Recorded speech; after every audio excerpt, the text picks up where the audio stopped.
Señor sea convosco.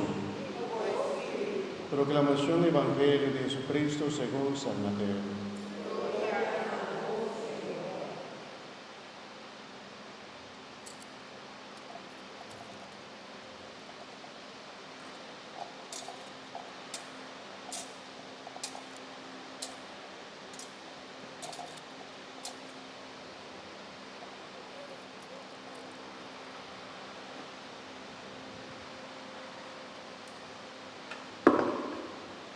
Nel tempo allá, Juan Bautista estaba encarcelado en prisión.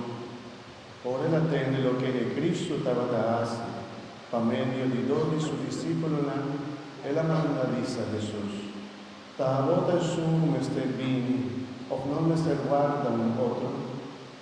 Jesús ha contestado: vai conta quando che vos t'attende e mira.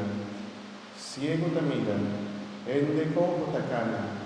Leproso ta curato, surdo t'attende, morto ta resucitato, e è buona notizia da predicare ai poveri. Bienaventurato dal suo, non te queda scandalizzato a mi motivo. Ora discepoli di Juan Tabatabai, Gesù ha cominciato a parlare con lui nel toccante qua, e la vista che un busto vai mira nel deserto, un palo di caña sacudiva viento, che un busto vai mirando, un hombre vestito a paña fine di lupo, tende, una bestiacina da viva de un palacio real, da che un busto vai mirando, un profeta, mi te assicura vos en verdad, puta más un profeta.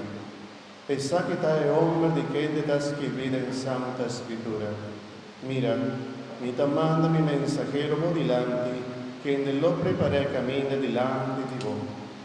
Mi te assicura vos, di tu rende con un mamá tres en el mundo, ni un está más grande que Juan Bautista, ma todo es un di más chiquito del reino del cielo, está más grande que Juan. Palabra del Señor.